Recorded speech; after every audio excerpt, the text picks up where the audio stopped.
Hyperscale data taking a bit of a break from its bearish marathon in this range, likely about at least a week of relatively indecisive movement here before more major moves happen. If price is still regularly dipping under 15 by the end of the month, conditions for a further slide improve, even if selling volume is just around 50 million. Whereas decisively crossing over the upper boundary into the 20s would require at least several extraordinary green days like April 9th.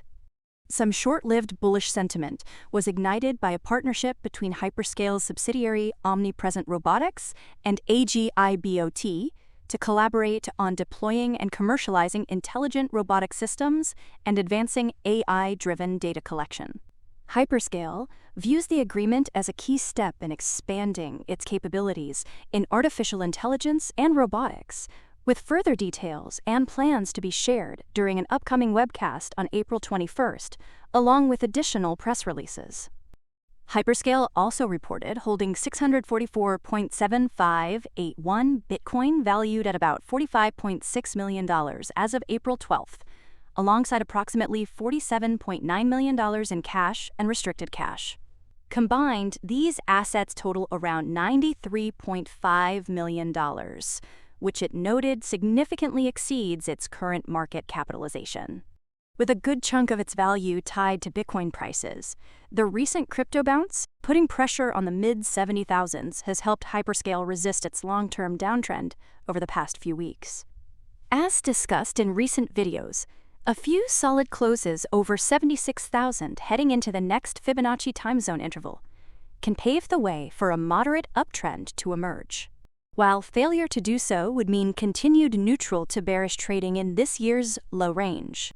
Speaking of crypto, AIX Crypto Holdings and Faraday Future updated their investment partnership by amending a securities purchase agreement with a designated investor, increasing the total investment from $10 million to $12 million and restructuring key terms.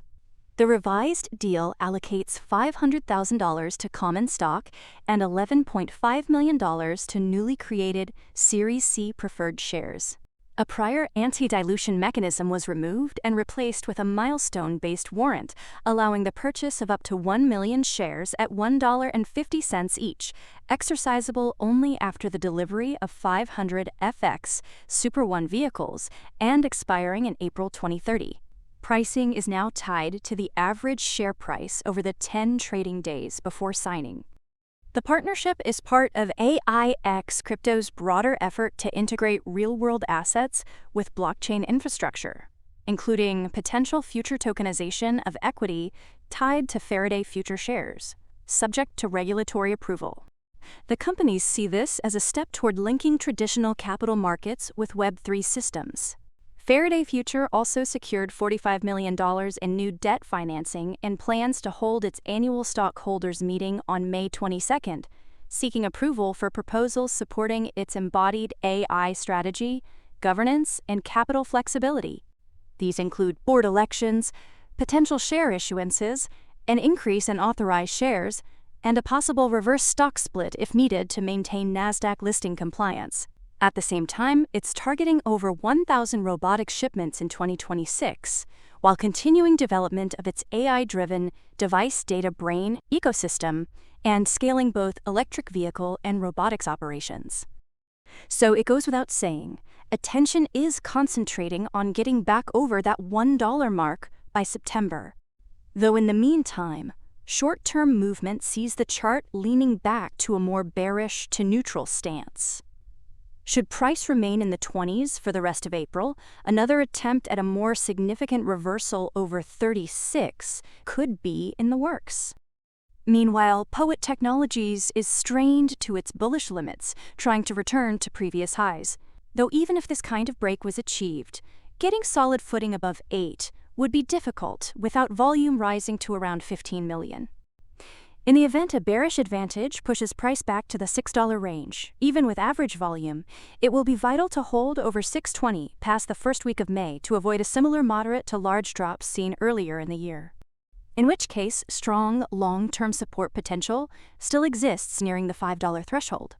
Poet has seen contentious trading because it responded to a short seller report and clarified its tax status. It said it will provide U.S. investors with the information needed to make a qualified electing fund election, which can help reduce potential tax consequences tied to its classification as a passive foreign investment company for 2025.